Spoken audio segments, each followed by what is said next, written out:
John, just to start out, Monaco and Riley have been playing in the U20 World Cup down in Colombia. Monaco last night scored a brace to help Japan to get to the final. Just what have you thought of their performances in the tournament so far?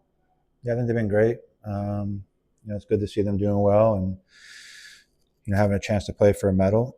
And yeah, I mean, we look forward to having them back. And then you got Racing Louisville this weekend, playing them already twice this season. Just what are you kind of looking for heading into that game? Just consistency.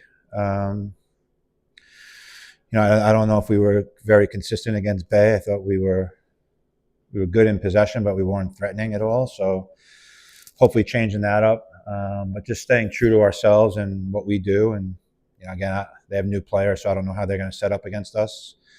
It's always hard to say, adjusting their shape a lot. So, but yeah, we just have to be the best version of ourselves and hopefully put on a good performance. Yeah, Taylor Vincent sent in a question. She's writing a piece about the impact of the league expanding the available international spots to 7. And she's looking for something from you about how that increase impacts recruitment, roster build, and competitiveness of the league. Yeah, I mean, growth of the league is good, but I think we also have to be smart with it and, recognize that there's now 2 leagues in the country and, making sure that the level doesn't drop on our end by continuously expanding to the point where the player pool is a little bit different. From an international spot, that's great. I mean, I think again, they have to want to come here.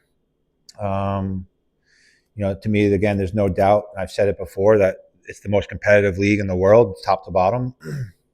I know people don't, overseas may not agree with that, and that's okay. No one can tell us that it's not competitive.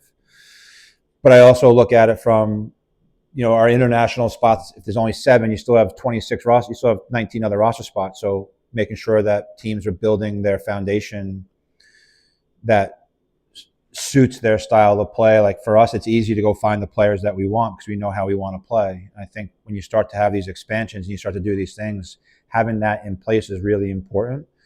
Otherwise, you're just making decisions to make decisions and they don't always work out. So, I think you have to be strategic with it. I think it'll definitely have a positive impact, but again, you have to want to lure those players over, just like they're probably trying to lure players from our league over. It just becomes this continuous battle. All we can do for us is take care of ourselves and who's on our roster, and then how do we build around those types of players and still stay true to our identity and style. And again, each club's going to handle things differently. So I can't sit here and talk about other clubs and the impact on the league, but we just have to be smart and strategic about what we do just because there are other places for players to play. Are you going to lure all these kids out of college? I don't know. I doubt it. But it's about to be the wild, wild west. So, having rules in place, having all these things in place so that it doesn't become the wild, wild west and people are following guidelines and there's no infractions happening, I think is going to be important. There's a lot of growth happening, but sometimes growth too fast can be dangerous. You don't want to go back and change things. You want to make sure things are in place that people know what they're following. If you have to go back, that means it's already happened. And then that's where you get yourself in trouble. So I'm looking forward to it. It's a great time to be a part of the league, and we'll continue to be the most competitive league in the world and have the best players in the world. And there's obviously wonderful players in the Spanish league, the English league. Those are great leagues as well.